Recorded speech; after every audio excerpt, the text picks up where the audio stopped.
नमस्कार साथियों, economics classes में आपका स्वागत है। आज हम एक नए टॉपिक जो कि प्लेटो से संबंधित है। आज का हमारा टॉपिक है दार्शनिक राजाओं का शासन, विशेषताएं और आलोचनाएं। इस पर हम लोग आज अध्ययन करने वाले हैं। ऐसे विद्यार्थी जो टीजीटी, पीजीटी व असिस्टेंट प्रोफेसर परीक्षा की तैयारी कर रहे हैं और इस चैनल से आज ही जुड़े हुए हैं, उनके लिए मैं परामर्श देना चाहता हूं कि प्लेटो से संबंधित 4 वीडियो पहले ही बन चुका है, उन्हें देख लें, जिससे कि आपकी तैयारी प्लेटो से संबंधित पूर्ण हो सके। चलिए, अब हम लोग प्लेटो के दार्शनिक राजाओं के शासन का क्या अर्थ है उसको जानते हैं।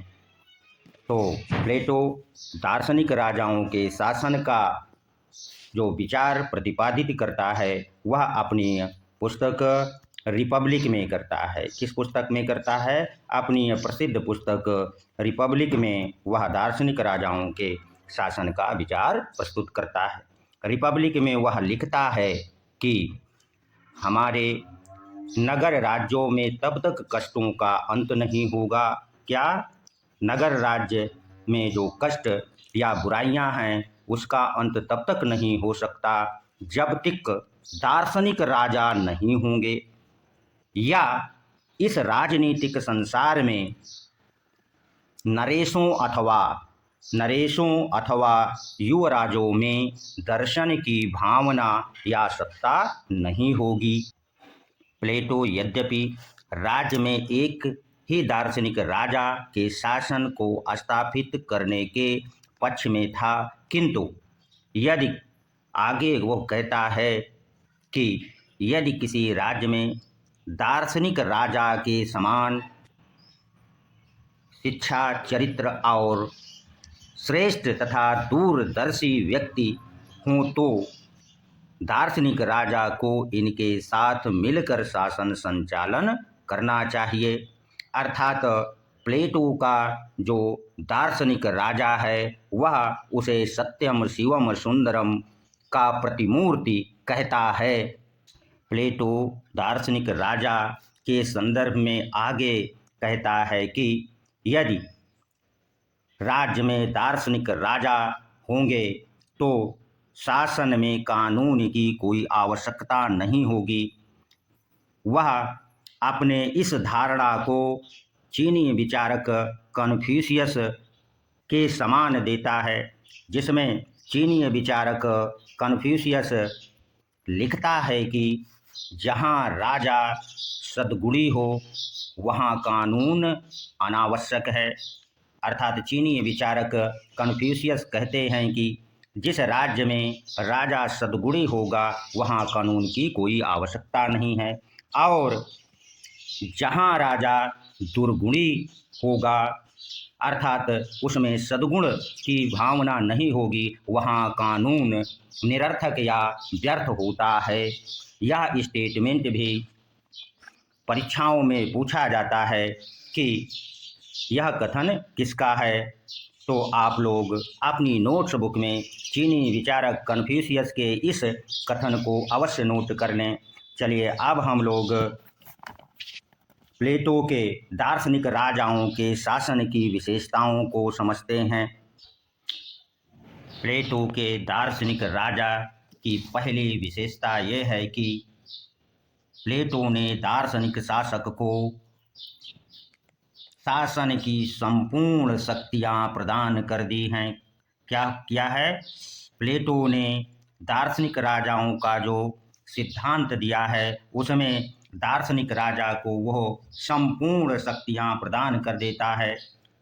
आगे वो कहता है कि दार्शनिक राजा कानून, परंपरा या जनमत से बंधा नहीं होगा, अर्थात उसके ऊपर इनका कोई बंधन नहीं होगा। किंतु प्लेटो दार्शनिक राजा को 4 कर्तव्यों या नियमों का पालन करने के लिए बाध्य भी करता है। चलिए, यहाँ हम ये जानेंगे कि वो 4 नियम कौन कौन से हैं। प्लेटो ने दार्शनिक राजा के लिए पहला कर्तव्य बताया कि वह राज्य में ऐसी व्यवस्था बनाए रखे ताकि राज्य में धन और संपत्ति का बहुत अधिक असमानता ना होने पाए। यह उसका पहला कर्तव्य होना चाहिए। दूसरा कर्तव्य वह बतलाता है, अर्थात राजा के दूसरा नियम वो बतलाता है कि राजा को राज्य का जो आकार है उसे पर्याप्त बनाए रखना चाहिए ताकि राज्य की एकता और आत्मनिर्भरता बनी रहे। और तीसरा राजा का कर्तव्य या नियम वो ये बतलाता है कि राजा राज्य में ऐसी व्यवस्था करे कि प्रत्येक व्यक्ति अपने अपने कर्तव्यों का पालन करें। तथा चौथा नियम वो यह बतलाता है कि शासक द्वारा राज्य की शिक्षा व्यवस्था में परिवर्तन नहीं किया जाना चाहिए। यहाँ पर उसका उद्देश्य ये है कि राजा द्वारा जो शिक्षा व्यवस्था है उसमें परिवर्तन ना करने के उद्देश्य के पीछे उसका एक ही उद्देश्य है कि उसने अपनी रिपब्लिक में जिस राजनियंत्रित शिक्षा व्यवस्था का सिद्धांत देता है उसमें राजा परिवर्तन ना कर पाए। अब हम लोग जानेंगे कि प्लेटो के दार्शनिक राजाओं के शासन की किन आधारों पर आलोचना की जाती हैं। एक एक करके उनका भी विश्लेषण कर लें। प्लेटो के दार्शनिक राजाओं के शासन की आलोचना का पहला आधार ये है कि प्लेटो ने अपने दार्शनिक राजाओं के शासन व्यवस्था में दार्शनिक शासक या राजा को असीमित शक्तियां देकर के निरंकुश शासन का मार्ग प्रशस्त खोल दिया है। यहीं पर एक विद्वान एक्टन हैं, कौन विद्वान? एक्टन हैं। वो आलोचना करते हुए कहते हैं कि सत्ता मनुष्य को भ्रष्ट करती है, अर्थात व्यक्ति जब सत्ता में होता है तो वह भ्रष्ट होता है, और यदि निरंकुश सत्ता मनुष्य को तो पूर्ण रूप से भ्रष्ट कर देती है। लॉर्ड एक्टन का यह कथन भी परीक्षाओं में प्रश्न के रूप में आ सकता है। चलिए, यदि आप नोट्स बुक बना रहे हों तो हम लॉर्ड एक्टन के कथन को एक बार दोहरा भी देते हैं। लॉर्ड एक्टन कहते हैं कि सत्ता मनुष्य को भ्रष्ट करती है और निरंकुश सत्ता मनुष्य को पूर्ण रूप से भ्रष्ट कर देती है।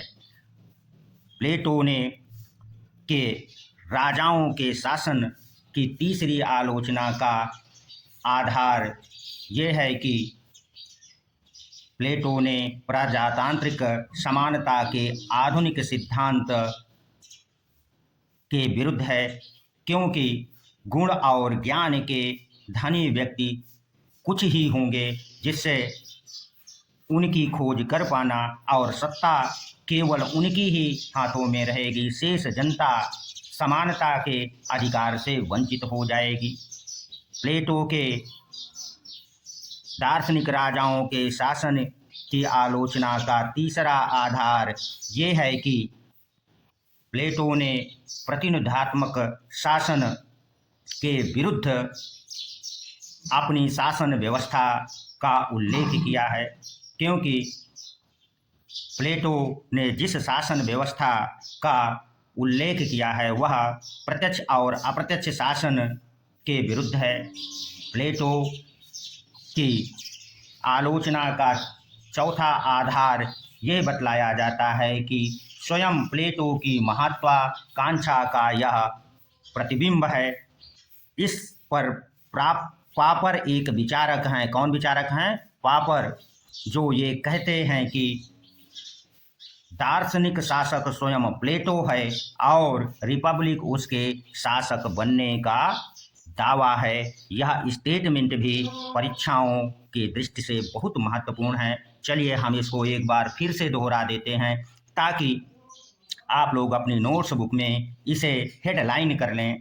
पापर आलोचना के रूप में कहता है कि दार्शनिक शासक स्वयं प्लेटो है और रिपब्लिक उसके शासक बनने का दावा है। धन्यवाद।